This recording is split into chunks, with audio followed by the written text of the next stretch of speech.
Hey guys, welcome to another video. My name's Ian. Welcome back to the channel, Ian the Reader. Today I have a book haul for you all. What I am calling the last book haul, I hope.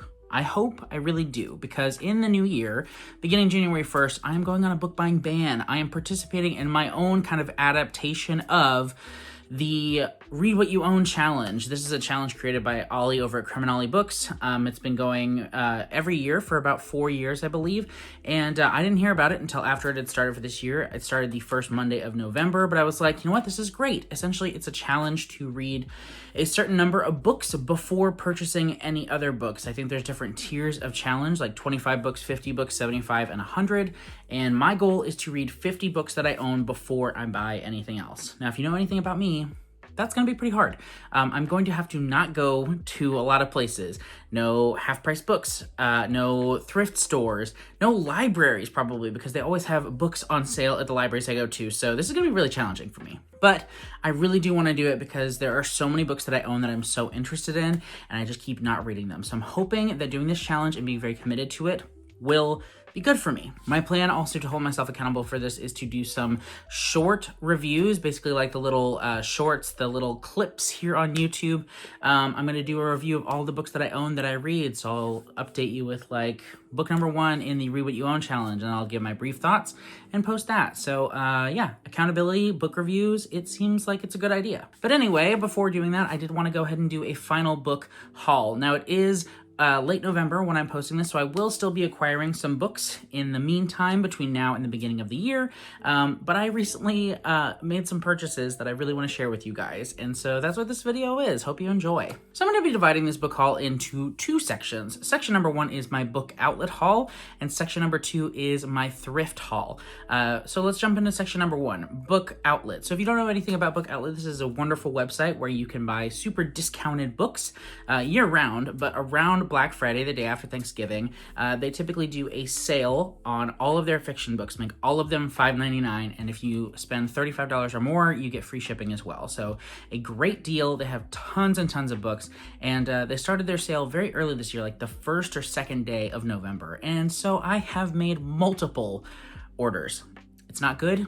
I'm not proud of it, but I have a lot of books to share with you guys that I got from Book Outlet from that. Let's jump into those. First up is kind of a weird one for me in that I don't really know too much about it other than that it is supposed to be an amazing novel, one of the greatest of all time, and one that is quite notable, that being 2666 by Robert Bolaño. So this is quite the intimidating book. I believe that this was his final book that he was writing when he passed away, and so it wasn't even completed. So it's been published in the form that it is in, and yeah, you can take it or leave it. It says 3 academics on the trail of a reclusive German author, a New York reporter on his first Mexican assignment, a widowed philosopher, a police detective in love with an elusive older woman. These are among the searchers drawn to the border city of Santa Teresa, where over the course of a decade, hundreds of women have disappeared. That's the setup, and I am in. I will read this at some point.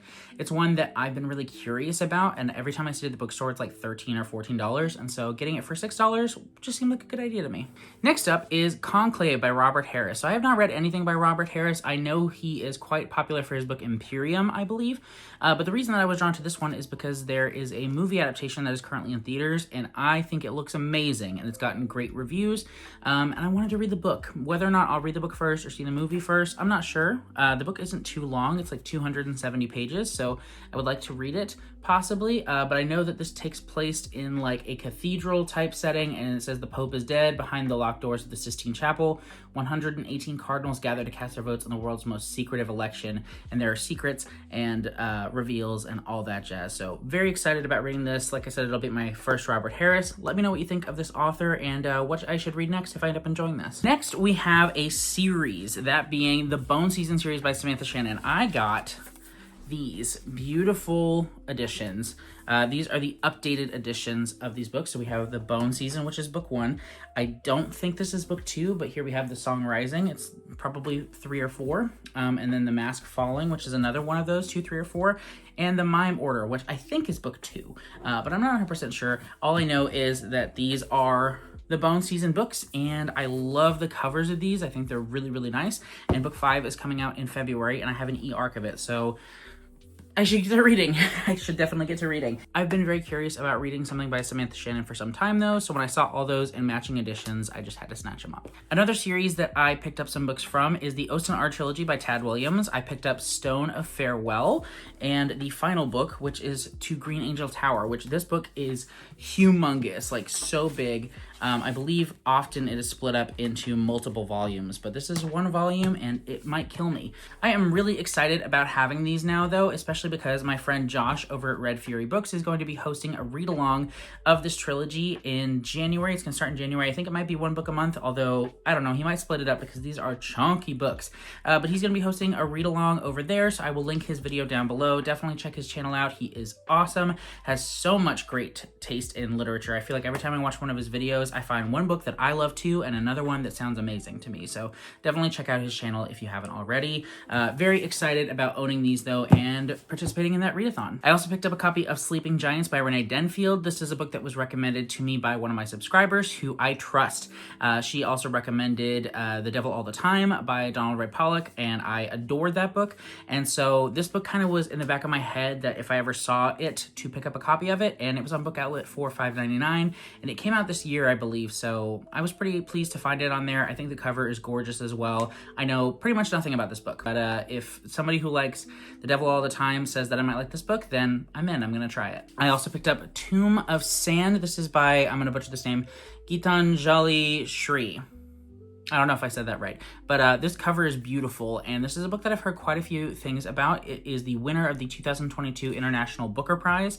It's a translated work. The description of this says, a playful, feminist, and utterly original epic about a family in northern India and the inimitable octogenarian matriarch at its heart. That was a lot of words that I struggled to pronounce. Hopefully it doesn't mean that I'm going to struggle with this book, because I'm very, very curious about it. It has magical realism in it. I've heard great things about it. I've heard it's not an easy book to read, but I want to read it, and the cover here is gorgeous. Last two books from Book Outlet, I picked up The Bee Sting by Paul Murray. This is a book that I've been really, really interested in since it got a lot of buzz.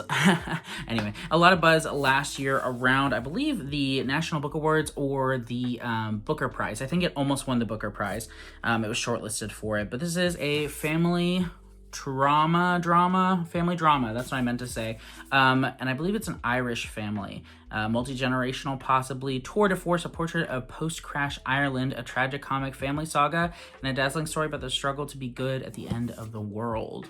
I'm sold. I think I'm really going to love this book, so very pleased to have finally gotten a copy of it. And the last book I got from Book Outlet is Fever House by Keith Rawson. So this is a book that I've heard so many good things about. It is a horror book involving a disembodied hand that has come alive and is wreaking havoc. I've heard this is just so wacky and crazy and addicting and amazing. I am a huge horror fan, so this is one I definitely wanted to snatch up. And I know the second book, which is the final book of the duology, came out this year, so really want to read this. I meant to read it in October, but it just got away from me, but now I own it, so hopefully I will read it very soon. Okay, so those are all the books that I got from Book Outlet. Again, this sale should be going on. I'm planning on posting this on Tuesday, the Tuesday before Thanksgiving, so you have a couple days. If you want to get on Book Outlet and buy some books for cheap, do it. I recommend it. But now we're going to go ahead and get into part 2 of this book haul, which I am so excited about.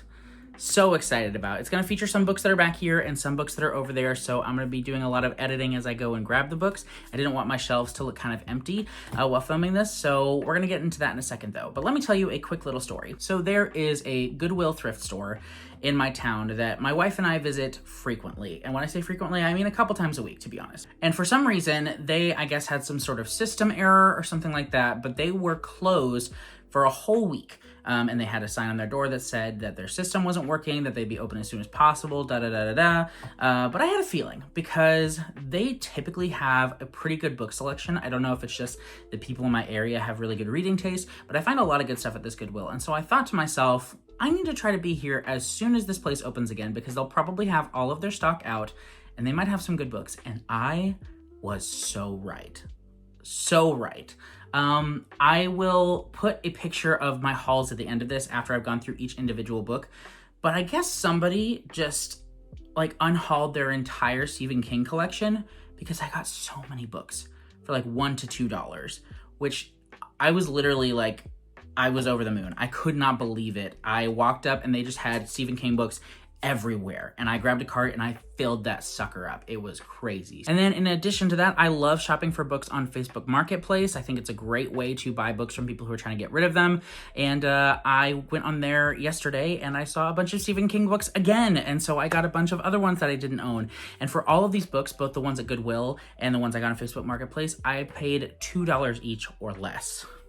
Unbelievable. So let me show you all the Stephen King books I got. Here we go. Dr. Sleep, the entire Bill Hodges trilogy, The Outsider, Desperation and the Regulators, The Talisman and Black House by Stephen King and Peter Straub, Billy Summers, Storm of the Century, The Drawing of the Three, Wolves of the Kala, Song of Susanna, The Dark Tower, and The Wind Through the Keyhole from the Dark Tower series, Cycle of the Werewolf, The Dead Zone, Salem's Lot, Night Shift, Blaze, Gwendy's Button Box, and Gwendy's Magic Feather, which isn't by Stephen King, but is part of the series that Stephen King writes in. Nightmares and Dreamscapes, The Bizarre Bad Dreams, Cell, From a Buick 8, 11/22/63, Everything's Eventual, Misery, The Eyes of the Dragon, The Tommyknockers, The Girl Who Loved Tom Gordon, and finally, my favorite find of the haul, the Bachman books in hardcover in wonderful condition. This is a crazy find for $2. That's it, I think. I'm not sure if I missed any or not. I'm gonna go ahead and put pictures here of my initial haul right after I got it when I was sending pictures of it to anyone who might care and would geek out with me about it, but I was overwhelmed to have found all these books for $2. This is one of my favorite authors. I finally have almost all of his books, and I got them for so cheap, and so many of them were in great condition or old editions or hardcovers. I'm very happy about this haul. Like, guys, go to your thrift stores, look on Facebook Marketplace, because you never know what you're gonna find. It's like treasure hunting, it's so cool. But that's it for this video. Those are all the books that I've acquired recently. Yeah, I have bought a lot of books. I am comforting myself with the fact that they were very cheap, but still, I need to stop. And I am making an effort to, like I said, 2025, Read What You Own Challenge. It's gonna be great. Thank you so much for watching this video. Let me know in the comments if you've read any of these books and enjoyed them, or which ones you're excited to see me read and talk about. I am over the moon about these. Over the moon. Thank you so much for watching. I'll see you in the next video. Bye.